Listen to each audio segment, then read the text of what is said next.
Tá bom. Fala galera, tudo bom? Quem aqui tá me vendo a primeira vez? Levanta a mão aí. Pouca gente, o pessoal já me conhece aqui, que legal.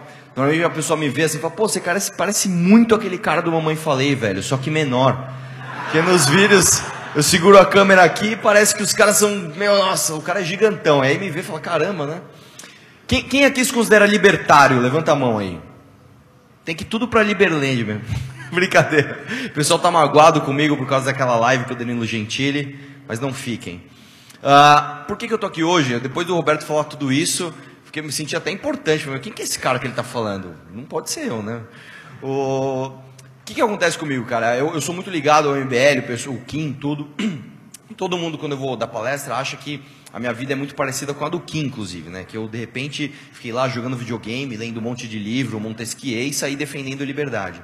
E não, né? Na verdade, eu tive uma vida de verdade, né? Eu realmente saí para trabalhar e as ideias de liberdade me afetaram muito mais na prática do que na teoria, né? Inclusive, o Roberto bem disse, é muito importante que a gente aprenda e leia a parte teórica, entenda como defender os nossos argumentos de liberdade, que é algo que me falta, inclusive, né? Eu acho que esse é um dos motivos pelos quais eu vou sair daqui maior do que eu entrei. Porque você entra e aprende com grandes intelectuais, grandes pessoas que fizeram muitas coisas importantes de como defender, de maneira até acadêmica, vamos dizer assim, aquilo que a gente defende, que é a base para tudo que a gente vai fazer.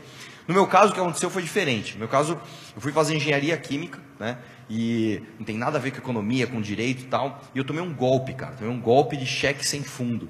E isso me levou a questionar da onde vinha a minha educação. Porque quando eu fui trabalhar a primeira vez lá com meu pai, eu tinha 16 anos, meu pai tinha uma microempresa. A gente costumava fazer, a empresa do quê? Eu falo assim, de reciclagem de aço. Fica até chique, né? Mas, na verdade é um ferro velho mesmo. E aí eu estava trabalhando lá e eu tomei um golpe de cheque sem fundo. O cara me deu um cheque, isso foi no ano de 2002. E eu fui lá, depositei no cheque, eu depositei o cheque no banco. Fui no Internet Bank no dia seguinte, estava lá, saldo vinculado e valor do cheque. Aí eu fui lá e liberei o material para o cara levou. No dia seguinte o cheque voltou sem fundo. Eu pensei, pô, por que eu estudo engenharia, aprendo cálculo, um monte de coisa e não sei que um cheque demora 2 dias para compensar? Isso vem muito ao encontro do que foi perguntado no painel anterior, né? Que é a questão da educação. De onde vem minha educação? Eu descobri um negócio chamado MEC. E é muito engraçado porque normalmente eu vou nas plateias, aqui não vai acontecer, mas quando eu vou, por exemplo, em terceiro colegial ou primeiro ano de faculdade e pergunto para a galera, quem aqui sabe o que é uma mitocôndria? Todo mundo levanta a mão, todo mundo prestou vestibular, todo mundo aprendeu. Quem sabe o que é uma conta de logaritmo? Todo mundo levanta a mão. Até brinco quando quem está comigo, quem sabe fazer cálculo genético para o teu filho nascer igual o Kim, um japonês preto? Eu falo, meu, difícil, mas nasce. Agora você chega para o cara e pergunta, e podem fazer esse desafio, vai numa escola e pergunta, qual a diferença de um deputado para um senador? Ninguém levanta a mão, ninguém sabe, e as pessoas votam. Então, esse tipo de questionamento me levou justamente a entender como a gente está preso, às vezes, numa bolha de inércia. A gente está lá numa inércia, achando que está tudo certo, quando você vê, você fala, mano, tem coisa errada aqui. O segundo choque que eu tomei trabalhando com meu pai, e foi um confronto com ideias de liberdade, foi justamente o meu contato, o meu primeiro contato com o bendito do FGTS. Eu sou conhecido por fazer vídeos na rua perguntando quanto é de FGTS, e a minha história foi justamente com o FGTS, começou vendo meu pai discutindo com um cara, pô, o cara tá bravo, para que aconteceu, pai?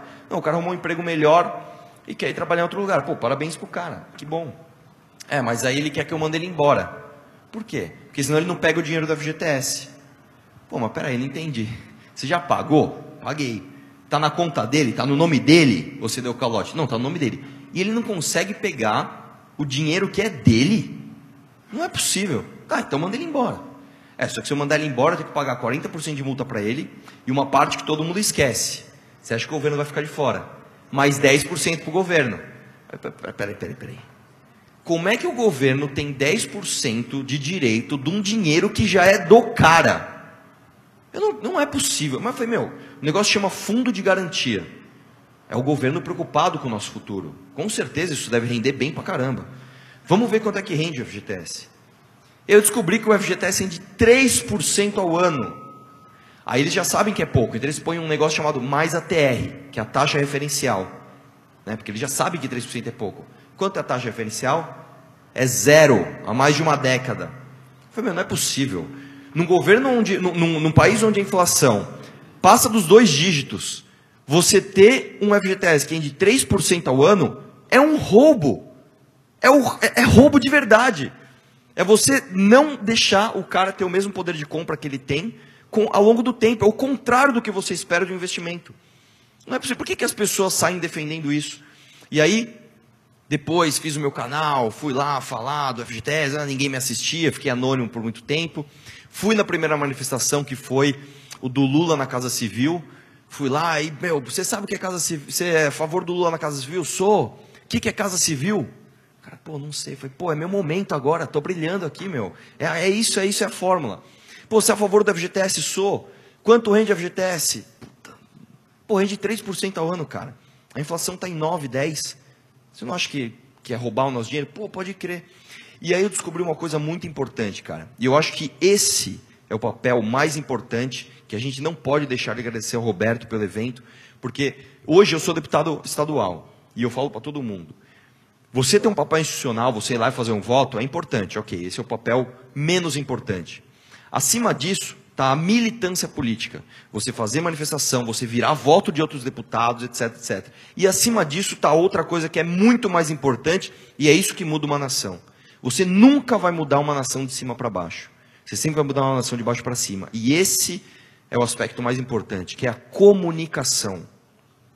E uma coisa que eu aprendi com comunicação é, mais importante, infelizmente, mais importante do que o que você quer falar, é o jeito como você vai falar. O jeito como você vai apresentar alguma coisa é muito importante. Eu vi uma pergunta de uma mulher hoje, relacionado a trocar os termos, né, do homem por mankind, etc, etc. Eu entendi a pergunta e achei a pergunta excepcional. Não acho que devemos trocar, mas acho que é um sintoma do que a gente precisa no Brasil. Ter sensibilidade para comunicar as ideias que nós achamos corretas. Eu tenho certeza que ninguém aqui é a favor de FGTS. Ninguém é a favor que o governo roube o dinheiro do trabalhador e devolva 3% ao ano. Como é que a gente vai comunicar isso? Esse é o ponto mais importante. Porque as pessoas defendem isso. Então, essa sensibilidade para mim, esse turning point só vai vir por comunicação. E é isso que nós estamos fazendo aqui hoje. Então, eu agradeço muito a oportunidade de estar aqui, aprender com essas grandes figuras e passar um pouco para vocês do que eu já vivi, tá bom? Muito obrigado.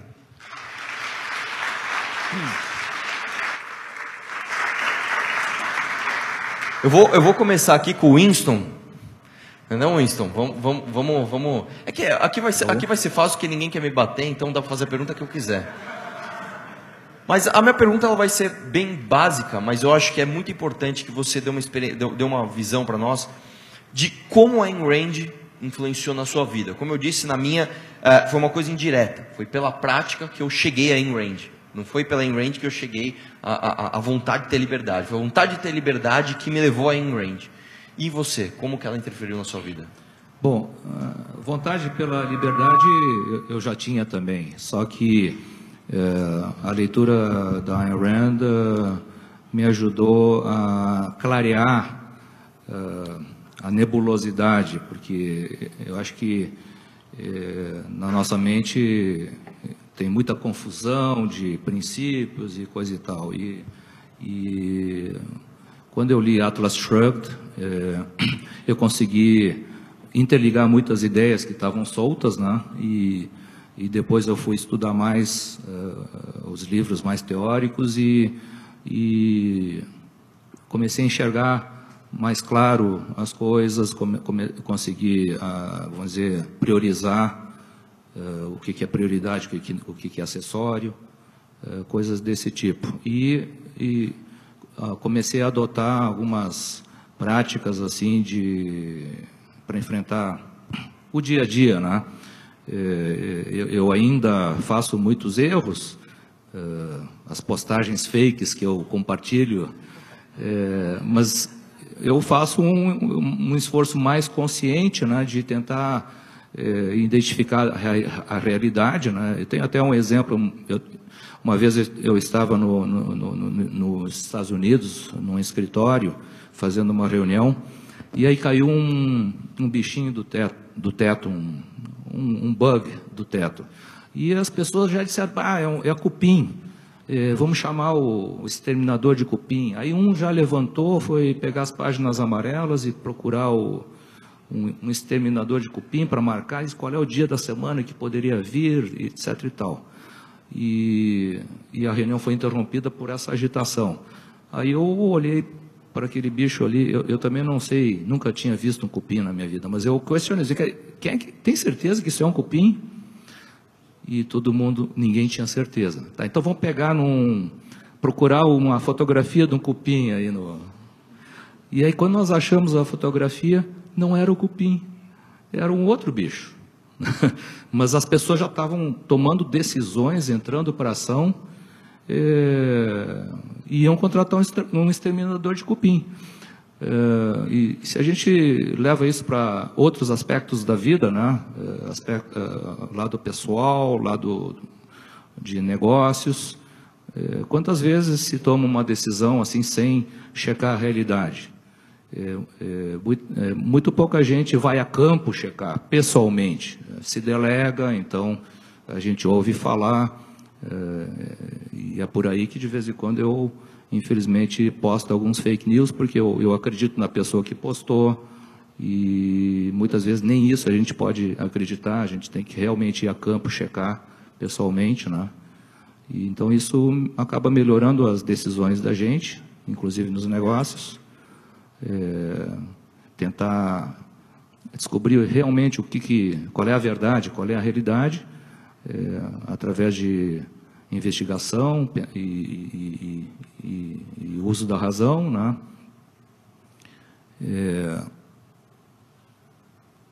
E também estabelecimento de prioridades, porque às vezes a gente vai atrás de coisas que não são importantes, né? Então, o objetivismo me ajudou dessa maneira. Na verdade, você falou uma coisa que me lembra uma coisa muito interessante. Tem um filósofo que se chama Bertrand Russell, e quando ele estava bem no final da sua vida, tem um vídeo dele que uma pessoa fala para ele assim, cara, que dica você daria para a humanidade melhorar, né? E ele deu uma dica que para mim acho que foi o melhor resumo do que se pode dizer. Ele falou o seguinte: a gente tem que aprender a olhar o que as evidências nos mostram e não o que a gente quer que as evidências nos mostrem.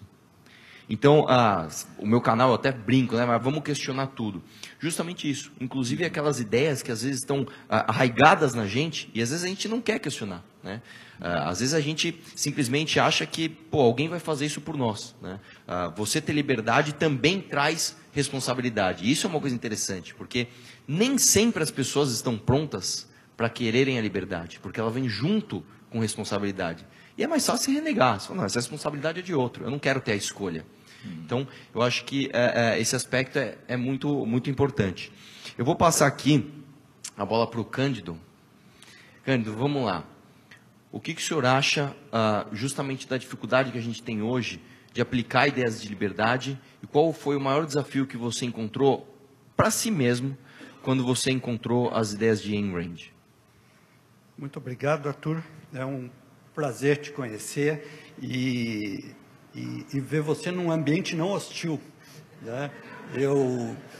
Eu acompanho o seu canal desde o início e desconfiei que você fosse objetivista desde a primeira vez que eu vi o seu canal, por conta do vamos questionar tudo, porque a Ayn Rand tem uma frase, ela check your premises, né? Então é uma coisa assim muito objetivista que você talvez inconscientemente tenha feito.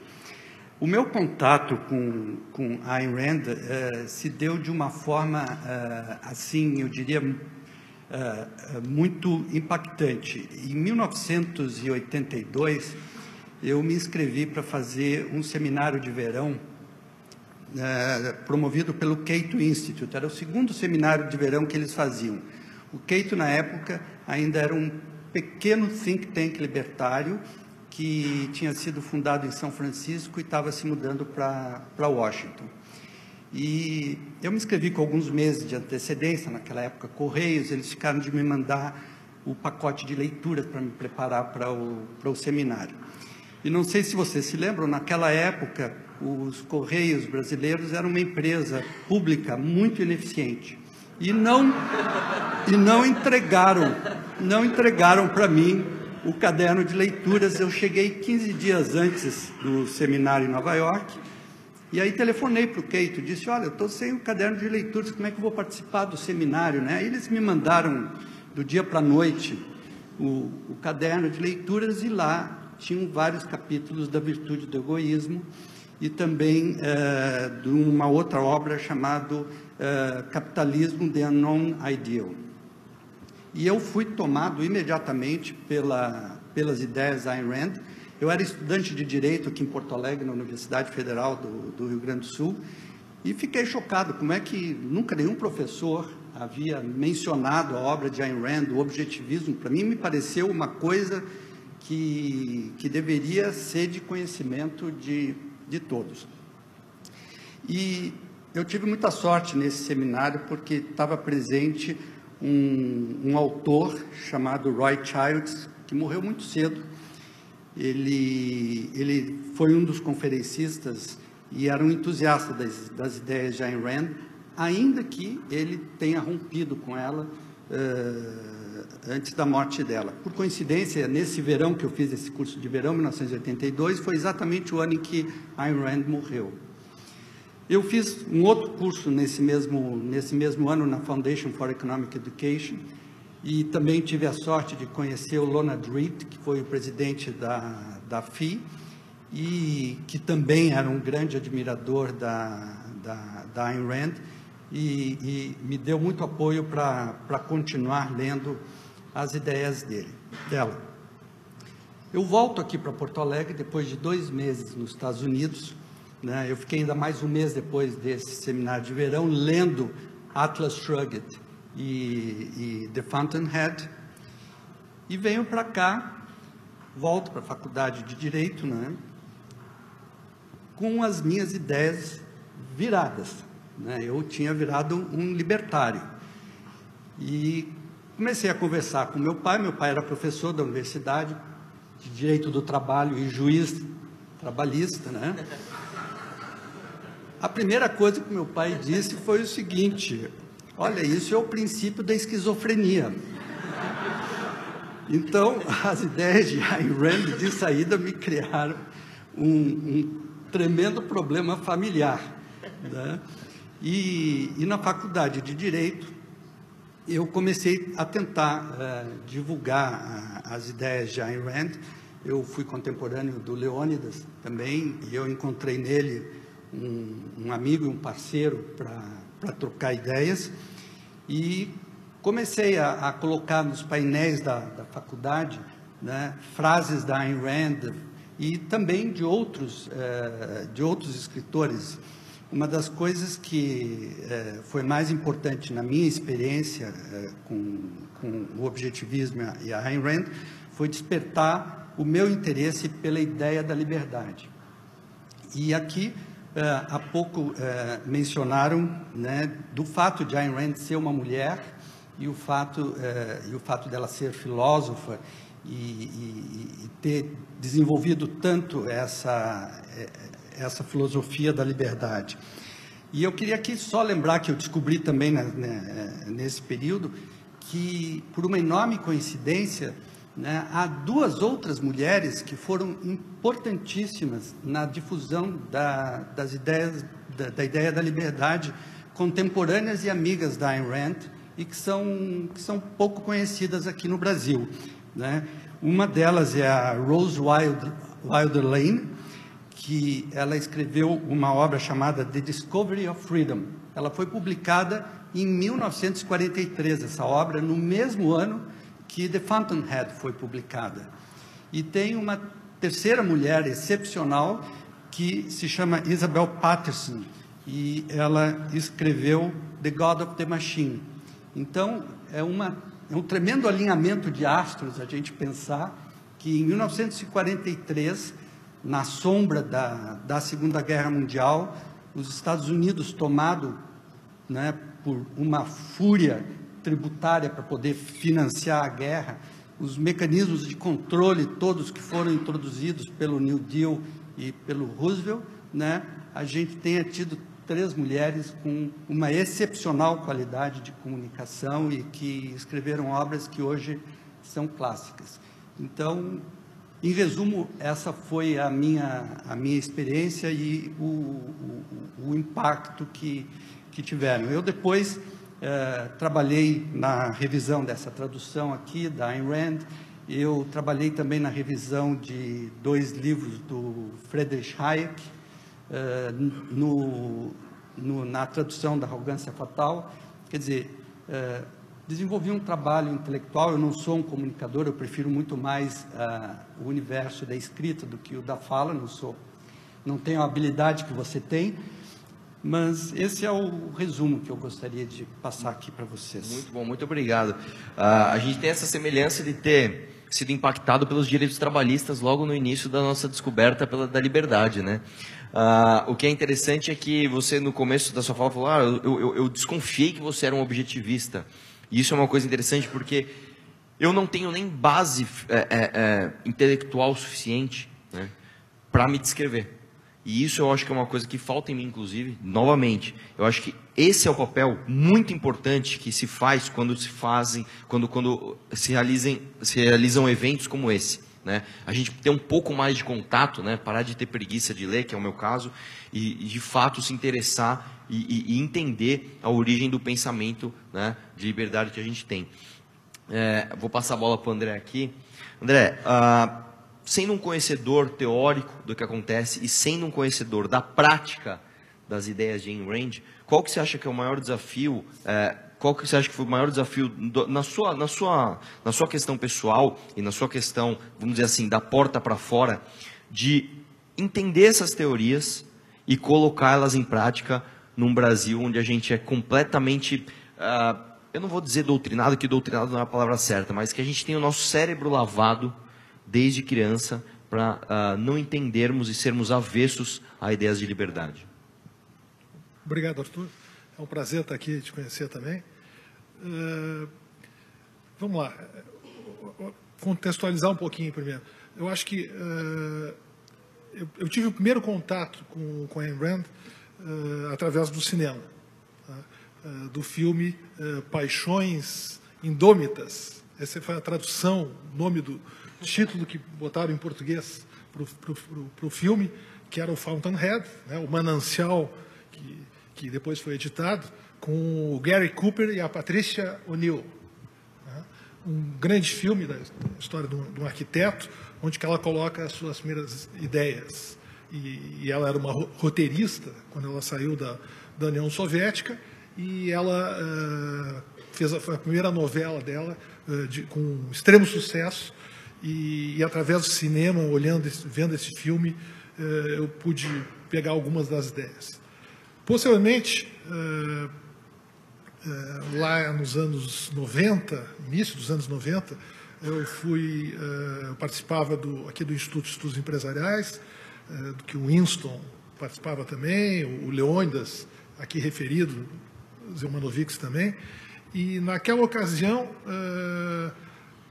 a gente estava muito preocupado com as questões, eu fui o presidente na época, de um período, e a gente estava muito preocupado que, ok, nós temos as razões técnicas da economia, da política, do comportamento, mas está faltando algo, falta algo de fundamento, falta algo.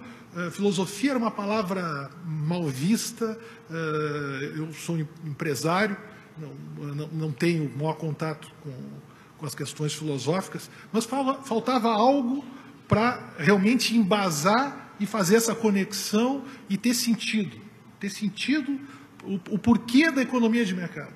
O porquê, porque é melhor, a gente sabia quase que um aspecto pragmático, é melhor porque funciona, é melhor porque as outras experiências não funcionaram, é melhor porque traz mais benefícios para os homens. Mas por quê? Por quê? Então, foi uma coisa extremamente pessoal, eu quis saber para mim, para mais ninguém. Eu tinha interesse em saber, olha, eu vou viver uma vez só, eu quero saber a verdade. Eu quero poder me conduzir e ter realmente a essência dos fundamentos. Eu não quero defender a ideia do livre mercado, do Estado de Direito, e a gente evitava naquela época um pouco o nome capitalismo, era palavrão, né? Então, eu quero poder defender isso, mas eu quero ter a base disso. Eu quero ter essa base teórica que é da filosofia, para poder fazer, para poder entender isso. Era uma questão, não era pelos outros, mas por mim, extremamente pessoal, de poder entender como funcionam as coisas, de entender a verdade. E nessa época, eu tive conhecimento, então, dos livros da Ayn Rand, dos primeiros trabalhos da Ayn Rand, do trabalho fundamental dela, uma palestra fundamental dela, que ela deu, que da importância da filosofia, onde que ela deu essa palestra para cadetes de West Point. Imagina falar para militares sobre filosofia. E por que é importante filosofia? Quer dizer, um textinho pequeno, apto, que todos podem ler. Né? Quem pode ser mais avesso à filosofia que um militar? Cadetes de West Point. Então, isso me impactou muito. E, como dirigente, então, do IEA naquela época, a gente decidiu, olha, isso é o que está nos faltando. Nos falta esse elo, nos falta esse entendimento básico, filosófico, para a gente poder tratar de qualquer assunto mais complexo que seja, a gente usar o método filosófico e as ideias da Ayn Rand de back to the basics. Revise as suas premissas. Veja se realmente isso é a verdade, e aí você vai poder tratar de qualquer assunto, o mais complexo que seja. Nós aqui no Brasil temos, eu faço uma brincadeira, que todo mundo aqui é como comentarista de futebol. Então dá todo mundo palpite sobre tudo. Pode ser o assunto mais complexo que for, todo mundo tem seu palpite, a sua ideia, sem fazer essa análise e sem fazer essa retrospectiva de voltar ao básico.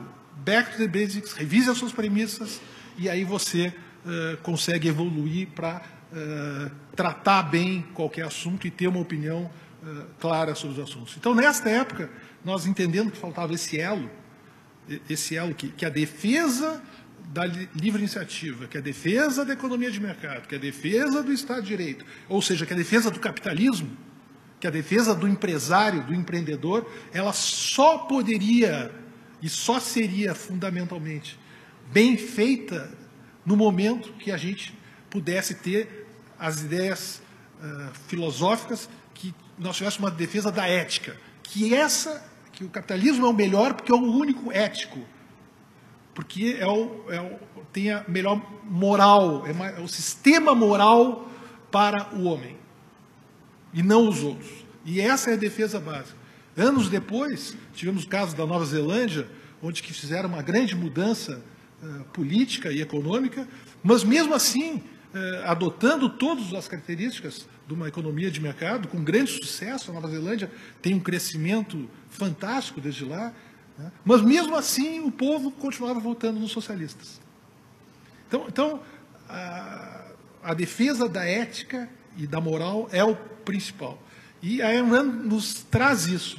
Nesse momento, a gente, então, pelo Instituto de Estudos Empresariais, a gente se dedicou a fazer publicações. E aí foram várias publicações, né? A gente iniciou com A Virtude do Egoísmo, foi o primeiro lá em 1990 e algo, 91, 92, 91, o Cândido está me corrigindo aqui, né? E era para chocar, né? Como a Ayn Rand quis chocar, ela escolheu o nome egoísmo, e ela podia não ter a questão de linguagem, como você falou há pouco, ela podia ter escolhido pensamento racional próprio, né? Não, mas ela quis escolher exatamente o termo que há 2000 ou mais anos a gente vem, não é a tua geração, não é o Brasil atual, isso é um enfrentamento filosófico de 2000 ou mais anos. Então, que está incutido em todos nós, em toda a nossa civilização.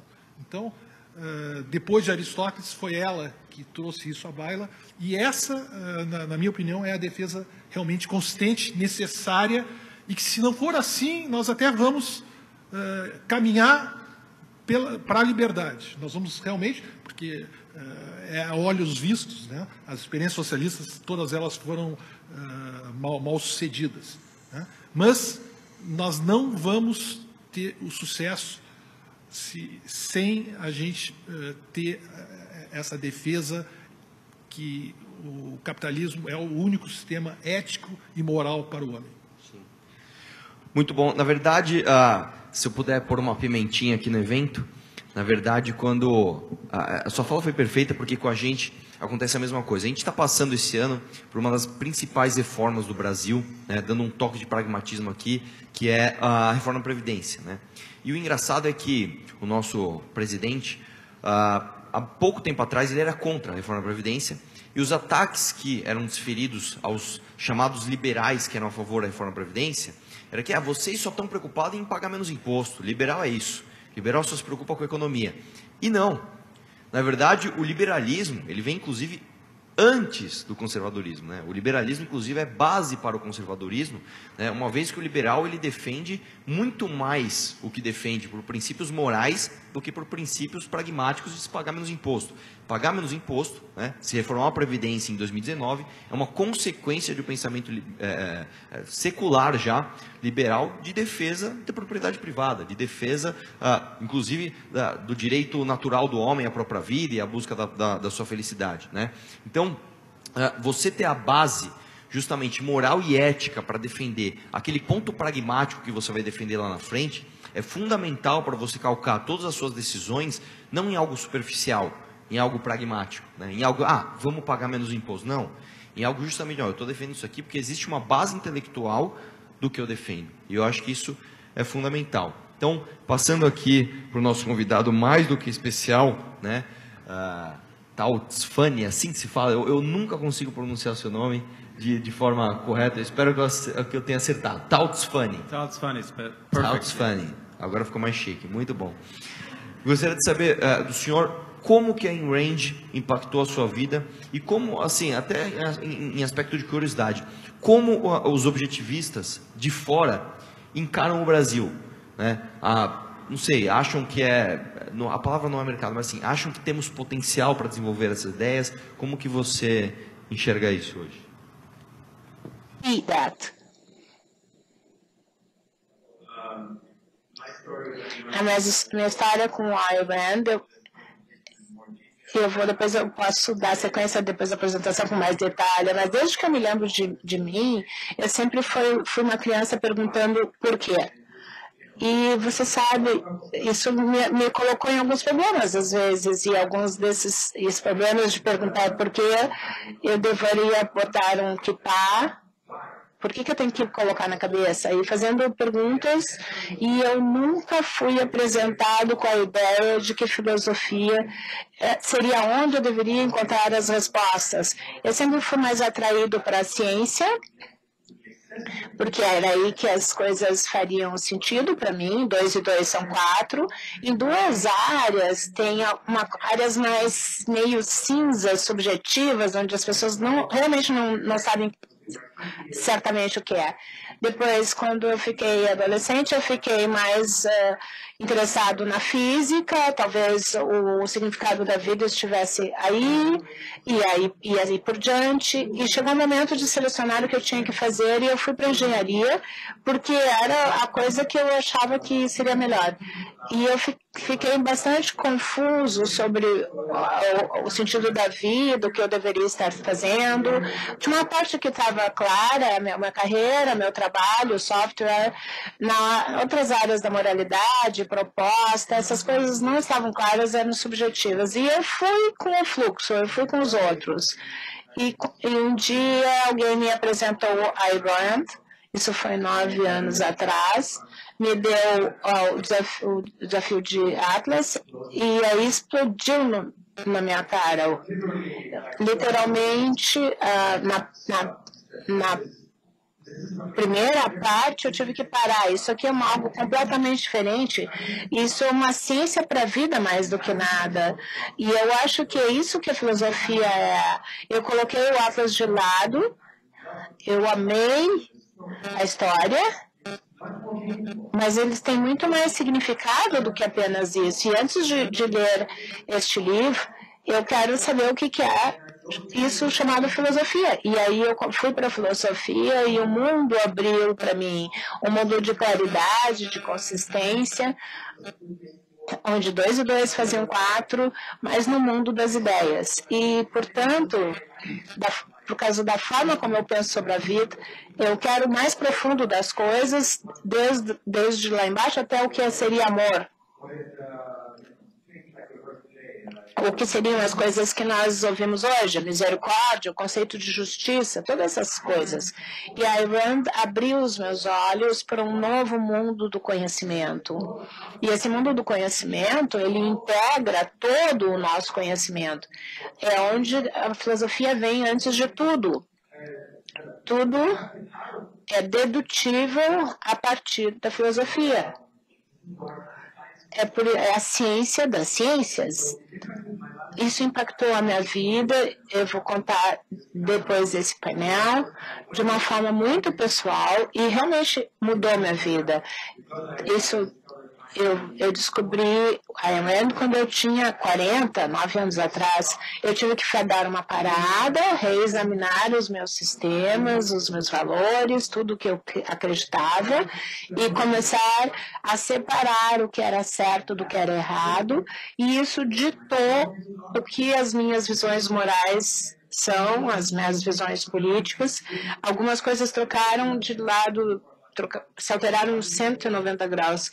E quais processos psicológicos que você tem que passar para reexaminar situações onde você vê 2 dias atrás você pensava que isso era certo e agora você pensa que é completamente errado. Não apenas é errado, como é malvado. Você leva isso para relacionamentos sociais. Pessoas que você achava ok, agora você viu que elas são destrutivas. E eu disse, quando tem um grande impacto na minha vida, isso realmente é verdade. É por isso que eu peguei o trabalho de como empresário e homem de negócios. Eu resolvi trabalhar no Instituto, porque esta é a forma que você muda o mundo, é a física que muda o mundo. O que você está fazendo é um derivativo disso. Comunicação é importante, eu estou completamente de acordo. A Rand era um gênio tão grande que ela dominava a filosofia, mas ela também entendia, ela entendia o poder da ficção para comunicar ideias. Apenas aí, isso, ela só depois de uma certa parte da vida, ela começou a escrever não ficção para explicar. Então, teve um enorme impacto na minha vida. Eu devo muito para ela, eu estou tentando até pagar o meu trabalho, mas eu tenho que admitir, eu não conheço muito do Brasil. Eu posso dizer das minhas experiências pessoais, mas aqui a qualidade da discussão, do entendimento que eu vendo em Rio, no São Paulo e em Porto Alegre, e eu visitei o Fórum da Liberdade, o Roberto me convidou o ano passado, isso foi fenomenal. Parece que tem uma revolução das ideias começando, o que eu acho que é onde você vai ver mudança. Se você ver como a história muda, ela não muda porque uma pessoa sabe dizer as coisas, com todo respeito a você, porque tudo que você faz é importante, mas muda com ideias fundamentais. Quando falamos sobre moralidade, se as ideias fundamentais se alteram, você vai dizer, isso faz sentido para vocês. A Revolução Americana, por exemplo, o que é bom, o que é virtuoso, isso mudou. Eu acho que algo está acontecendo aqui muito diferente do que eu sinto nos Estados Unidos. Nos Estados Unidos, eu vejo muito declínio. A esquerda está atacando de novas formas que são destrutivas. Elas estão mudando as ferramentas do nosso raciocínio, elas estão trocando as ferramentas de cognição. Então, como investidor, talvez eu começaria a olhar as ações aqui do Brasil, porque alguma coisa boa está começando a acontecer aqui. Pessoal, vamos fazer, eu não sei nem se eu estou quebrando protocolo, eu vou saber pela cara do Roberto agora. O que você acha da gente abrir para pergunta, Roberto? Pode ser? Eu só vou pedir um favor para quem for fazer pergunta, para, por favor, né, fazer a sua pergunta dentro... Vamos fazer aquele negócio do se vira nos 30? 1 minuto no máximo, porque senão às vezes a pessoa pega assim, puta, agora eu vou contar a história da minha vida, né, cara? Não, cara. Vamos mandar pergunta, aproveitar os palestrantes aqui, velho.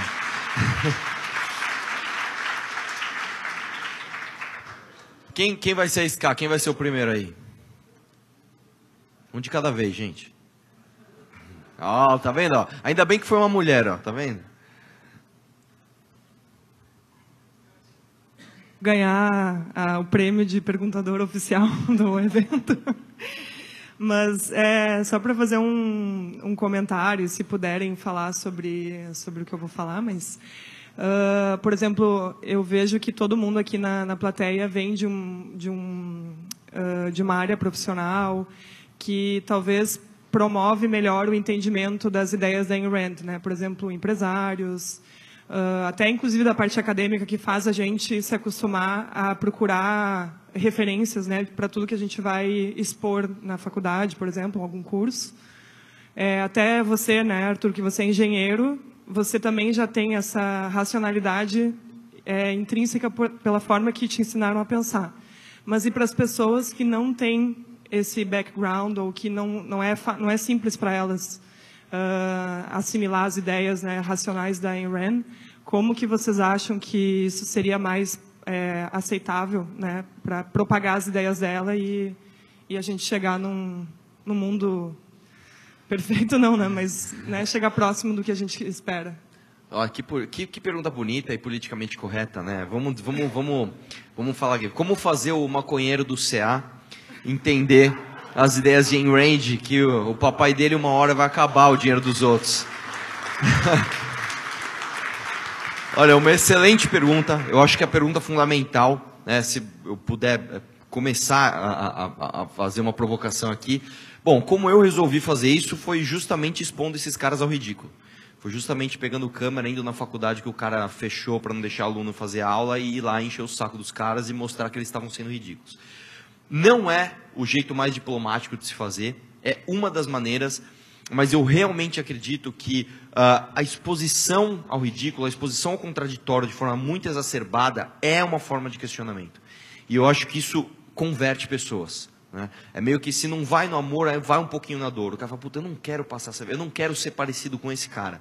O que eu preciso entender para não ser esse cara? Então, eu acho que é um primeiro passo. Agora, eu vou passar a bola para eles aqui, para dizer como o cara dá outro passo. Eu me incluo nisso. Como o cara dá outro passo para justamente buscar leituras e até se aprofundar um pouco mais nas ideias de liberdade. Aqui nós temos eu também sou engenheiro, e tem essa racionalidade, mas nós temos uma dificuldade. E é bom quando a gente enfrenta um problema, que é o problema aqui de comunicação, e como comunicar essas ideias que eram desconhecidas, que foram trazidas há pouco tempo. Nós estamos falando de pouquíssimo tempo, os livros são publicados em português há pouco tempo, essa literatura então está disponível há muito pouco tempo. Enfrentando conceitos e filosofia que já estão aí há gerações. Né? Como é que a gente... E aqui nós temos uma dificuldade, e é bom a gente entender essa dificuldade. A dificuldade é que é necessário usar a ferramenta principal que a Ayn Rand coloca como método epistemológico, método de como obter conhecimento, de como entender as coisas, que é a razão. Então, para entender a filosofia, é necessário que as pessoas pensem, que as pessoas raciocinem. E você não tem como fazer essas outras pessoas, isso é um ato voluntário. Elas têm essa ferramenta, mas como é que você faz o outro raciocinar? Você tem um método que é brilhante, de expor ao ridículo, de expor questionamento, né? Então, nós temos essa dificuldade. Né? Não é fácil, não é com slogans, não é com frases bonitas, né? Não, é necessário que haja abstração, que a pessoa pense, que a pessoa use o seu cérebro, né? Não precisa ser a pessoa mais inteligente ou a menos inteligente, mas que existe essa necessidade de raciocinar, que é voluntária e que você não pode obrigar os outros a fazer. Então, é preciso entender essa dificuldade, né? Nós temos feito isso através de leituras, seminários, das novelas, dos livros, de concursos, fizemos concursos, todo mundo deve se lembrar aí o tal do quem é John Galt, dos stickers que eram colocados nos carros, principalmente aqui em Porto Alegre, quem é John Galt, colocando um questionamento para, bom, quem é esse tal de John Galt, né? Que é exatamente do livro A Revolta de Atlas, em português. Foi assim que eu conheci, inclusive. Foi assim. Então, viu? É um questionamento. Então, a gente vai botando uma pequena pílula, mas sempre é necessário raciocinar. Então, nós estamos do lado mais difícil. Nós estamos com a dificuldade. Okay? Mudar o pensamento, mudar vigente, há séculos, né? Há gerações. Nós temos que ter toda essa humildade de entender a nossa dificuldade, porque nós necessitamos que os outros que queiram entender isso, que os outros raciocinem. E esse ato voluntário, a gente não tem como obrigar o outro a fazer. Compartilhar uma pequena história sobre divulgação exatamente das ideias liberais. No final dos anos 80, eu trabalhava com o Henri Maxud e ele me encarregou da seção de ideias da revista Visão, que era uma revista semanal que concorria com a Veja. E eu me lembrei, quando comecei a escrever aí semanalmente para essa seção da revista, de uma conferência que a Ayn Rand fez em 1962, e ela começou essa conferência perguntando para a plateia se a plateia concordava com diversos itens de um programa de um partido político que ela havia escolhido. E eram itens da agenda que a gente poderia dizer hoje social-democrata. E a audiência foi concordando, ela leu uns 10, 12 itens, né? E ela aí avisou a audiência, olha, eu acabei de ler para vocês aqui itens que eu pensei do programa do Partido Nacional Socialista Alemão aprovado no Congresso de Munique na década de 20. Aí eu me lembrei daquele troço, que eu já tinha lido essa conferência há mais tempo, eu digo, mas deixa eu dar uma olhadinha como é que andam os programas dos partidos políticos brasileiros. Naquela época não tinha a facilidade da internet, tive eu que ir atrás do Diário Oficial para ver, e peguei o partido, os programas do PT, do PDT, do PDS na época, e mais um outro partido que eu não me lembro qual era. E todos eles repetiam alguns ipsis literis, né, aqueles itens do programa do Partido Nazista. E eu montei aí uma tabelinha, onde numa coluna eu coloquei o programa do Partido Nazista e depois como é que o PT dizia, como é que o PDT dizia, como é que o PDS fazia. E mostrei para o Henri disse, olha, isso vai dar problema, mas vamos publicar. Assim mesmo. E eu fiquei tremendamente ansioso quando saiu a revista, eram 3 páginas da revista, resumindo para vocês, foi um manto de silêncio. Ninguém ligou, exceto uma pessoa que foi o presidente do PDS, na época era o senador Jabas Passarinho. Ele ligou para o Henri se queixando amargamente como é que a revista, né, tinha coragem de dizer que o partido dele era um partido nazista. Então, há muitas fórmulas, né, mas eu só queria dizer para vocês o seguinte, nos anos 80 era um manto de silêncio que tinha. Hoje em dia, com os novos canais, as novas mídias, você consegue atingir de maneira muito mais efetiva um número maior de pessoas. Eu queria voltar então para a questão que ela fez, né?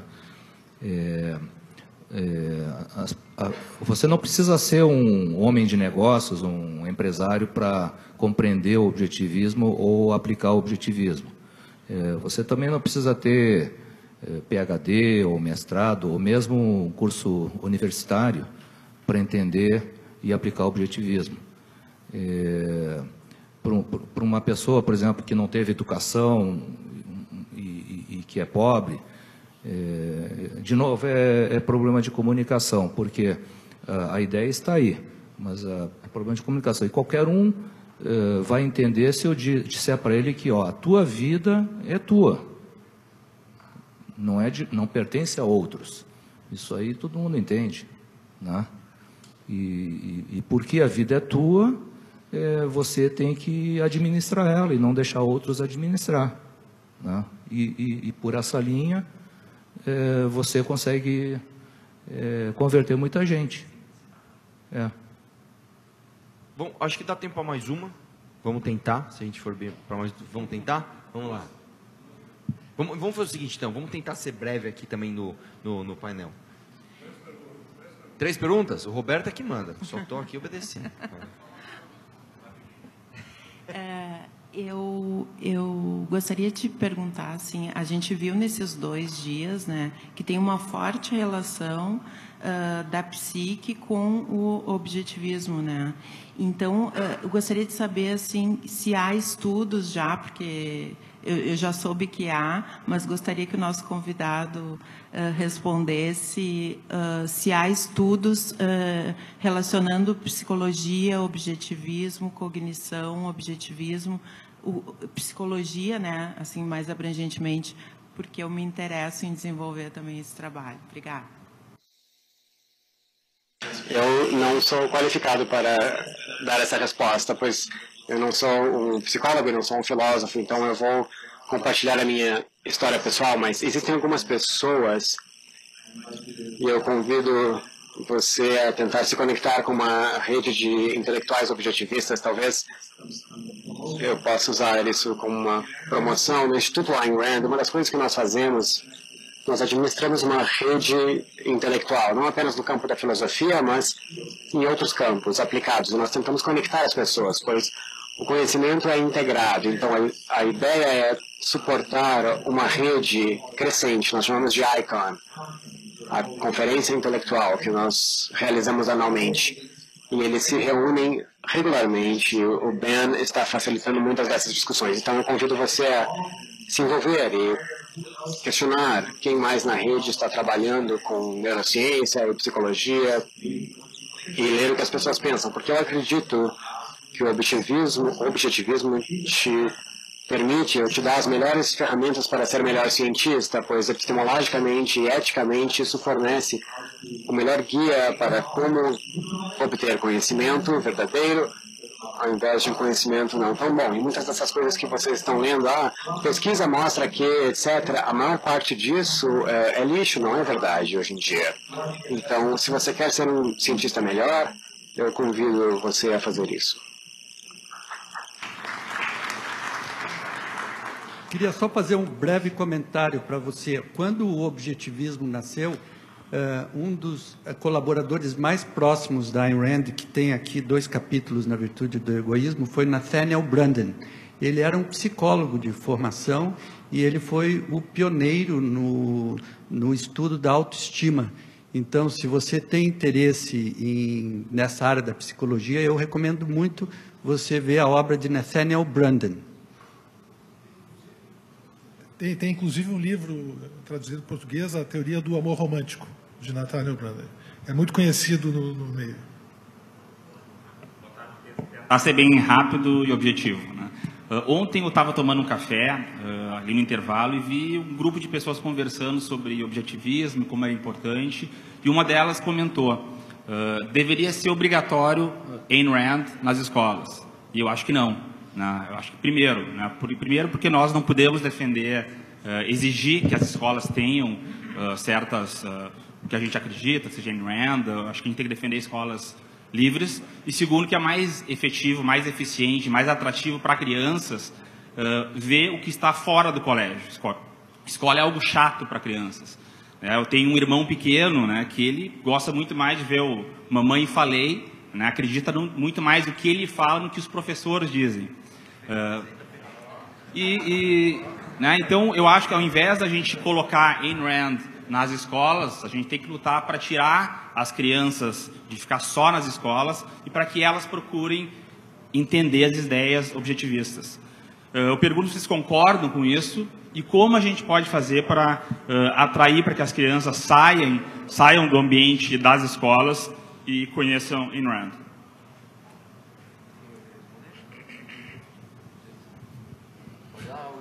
Alô? Bom, o comentário que eu gostaria de fazer é o seguinte, porque todos nós somos simpáticos à ideia, né? Muita gente aqui está sendo introduzido pela primeira vez às ideias e tal, e todos nós então começamos a pensar em como difundir as ideias e como passar para as crianças, mas antes disso, eu acho que nós todos deveríamos voltar ao nosso indivíduo, à nossa pessoa, e nós deveríamos tentar entender melhor essas ideias, né? Quer dizer, vamos estudar mais e tentar entender essas ideias mais, para depois pensar em passar adiante ou passar para as crianças. Esse é o meu comentário. Would like to comment. Eu gostaria de adicionar que a educação em geral é uma área muito complexa de entender como introduzir ideias para crianças em diferentes estágios de desenvolvimento. E mesmo assim, tem muitas pessoas tentando aplicar isso de uma perspectiva do objetivismo. Eles tentam ter influência. Ele é muito próximo. Quando ela ficou muito próxima, como o desenvolvimento da mente funciona, por exemplo, a Montessori, com as teorias de jardim de infância, ela sabia quem poderia liderar, quem poderia ser isso ou aquilo no processo de aprendizado. A melhor forma é aprender as ideias da melhor forma possível e depois aplicar. A minha paixão pessoal é mais educadores entendendo o Ayn Rand, entendendo a sua visão e tentando aplicar ao problema de educar crianças. Tem que ser fora da escola, tem que integrar ideias, mas também tem que desenvolver a mente e a sua abertura e a cognição e o raciocínio. É um problema duro. Minha pergunta é a seguinte: ontem foi tratado aqui sobre o tema do político seguidor, que trata dos temas que são anseios sociais. Entretanto, os temas que são anseios sociais geralmente demandam mais Estado. Então a pergunta é como o individualismo e esses princípios podem chegar na política se a massa de eleitores não acredita neles. Como um político individualista pode prosperar se o eleitorado não está pronto para absorver essas ideias e conseguir conduzir isso para a política, que é o que vai reger as leis do país.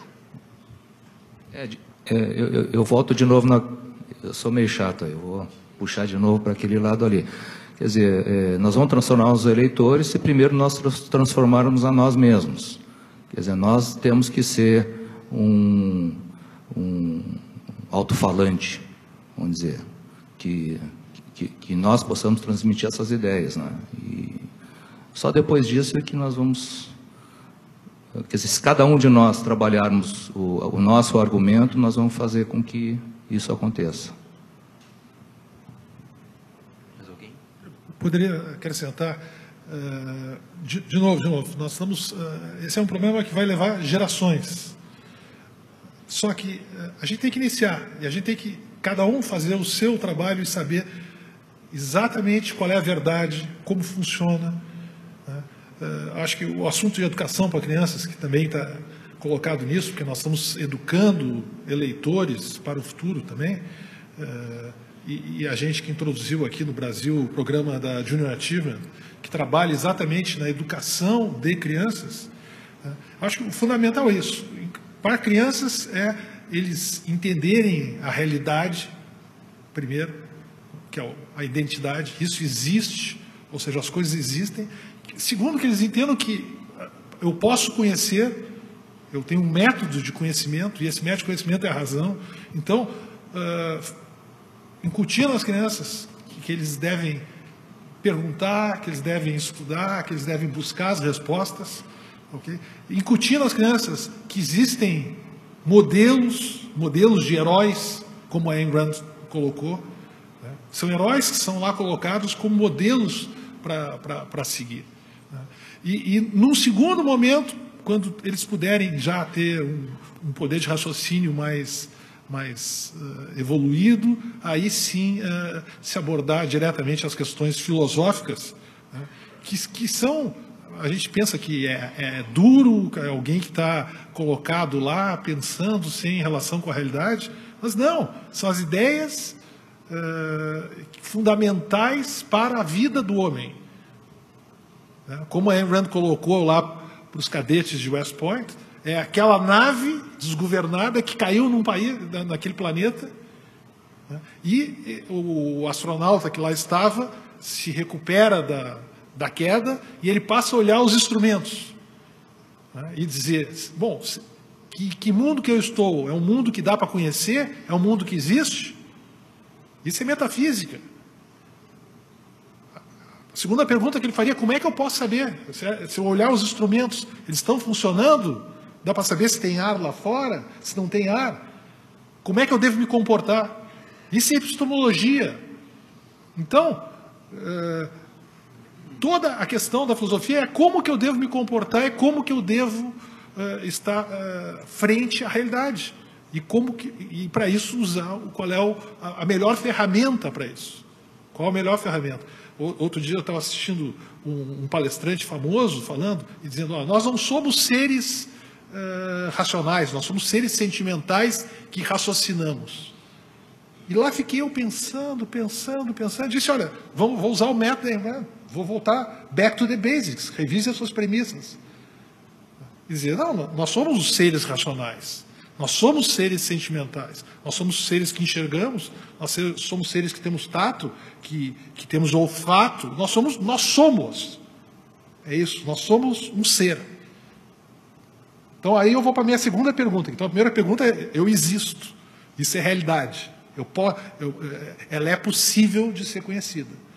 Aí eu vou para o meu segundo ponto. Segundo ponto, então, qual é o mecanismo mais eficiente de conhecimento da realidade, de como eu devo me comportar? E aí eu vou literalmente para a razão.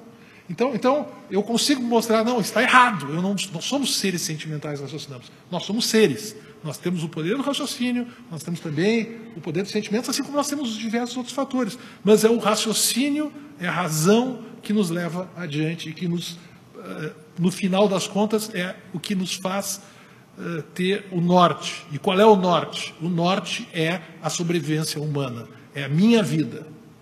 O que me faz, o que me torna alguém que eu possa sobreviver, a ferramenta mais útil para a minha sobrevivência é a razão. E isso que a Ayn Rand nos ensina. Se pudesse só dar um pitaco aqui, eu vou contar uma história e eu não tenho como me desvincular do ponto de vista pragmático, né? Eu sempre tento jogar, qual que vai ser a solução? Gosto muito da parte filosófica, gosto disso, mas eu sempre penso, para hoje o que dá para fazer? Tem uma história que o Kim sempre conta.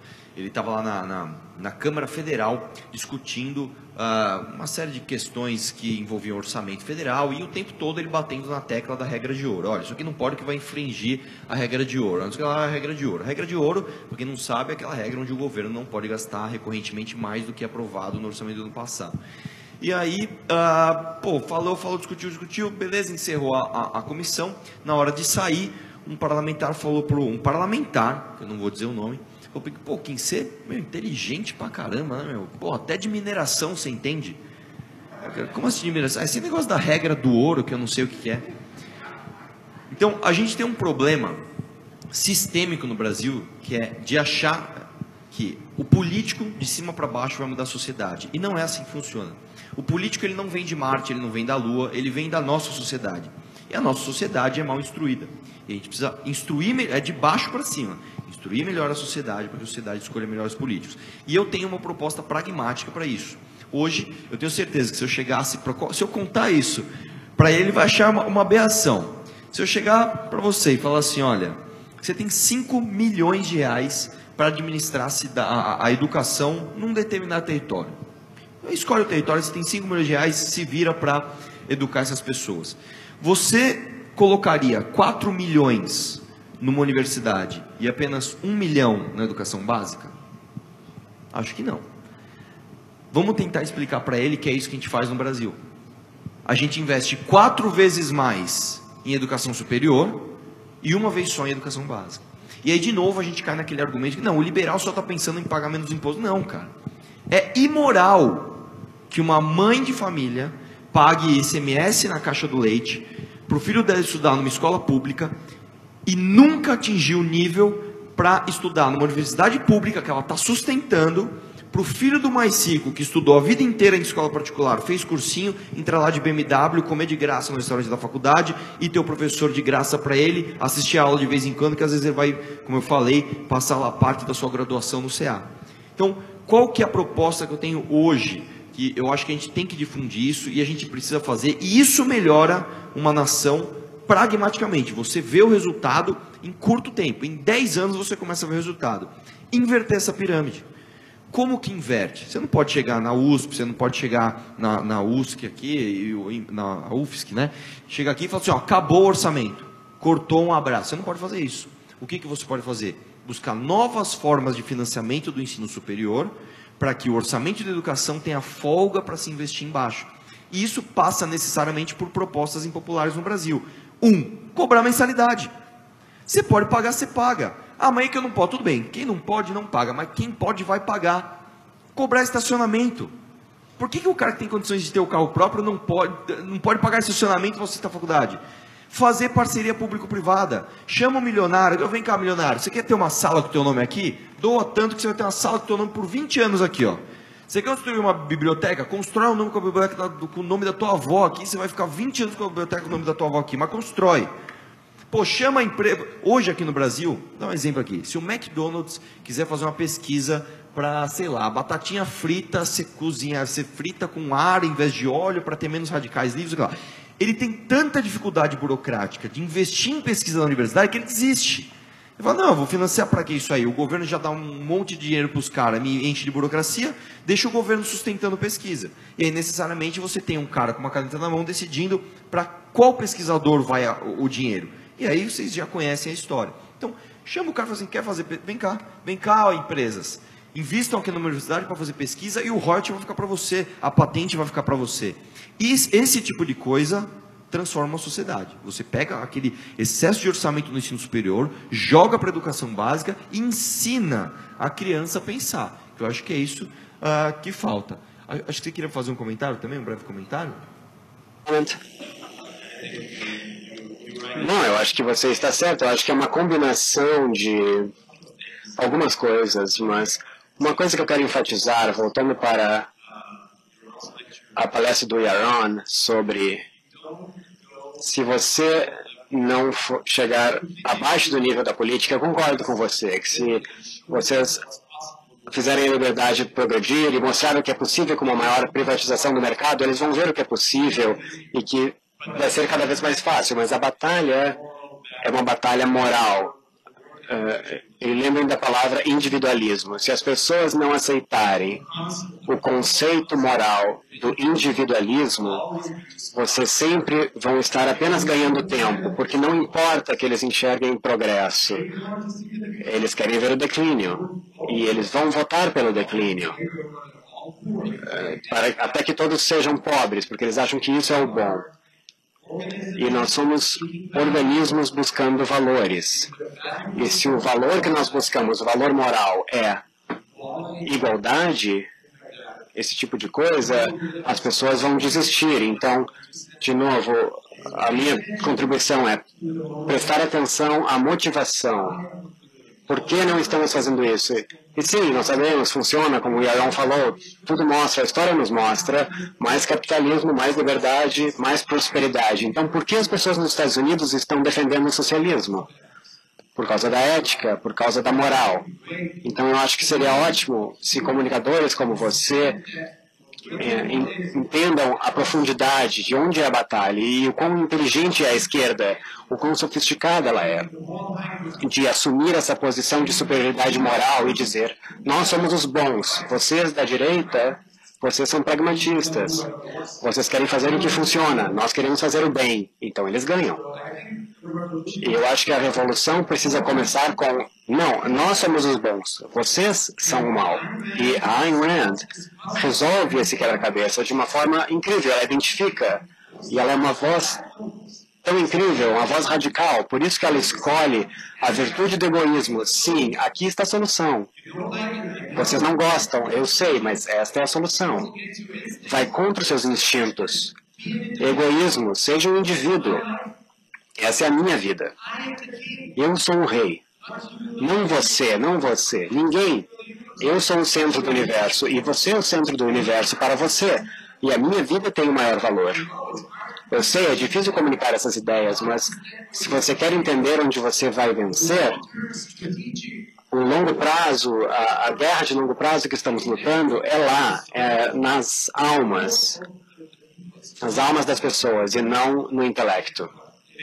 Bom, é o intelecto, perdão, mas não é no que eles pensam que funciona ou não, na parte pragmática, é o que eles acreditam que é o bom, o bem.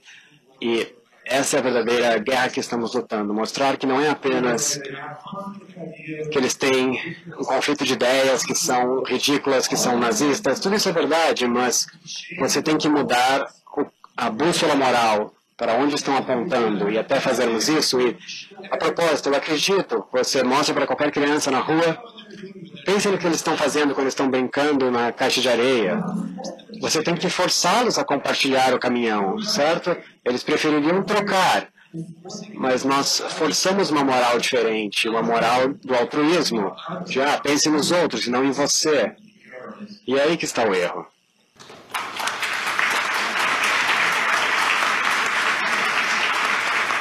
Pessoal, quero agradecer muito aos convidados. Por favor. Só para fechar, então.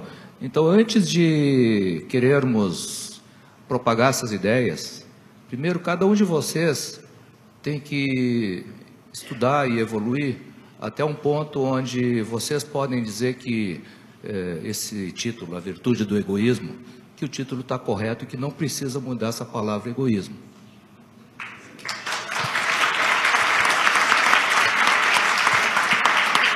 Pessoal, quero agradecer muito aos convidados, a excelente recepção que eu tive aqui, ao Roberto especialmente por ter me feito esse convite. Então, acho que agora tem o coffee break, certo? E depois tem o próximo painel. Muito obrigado, pessoal.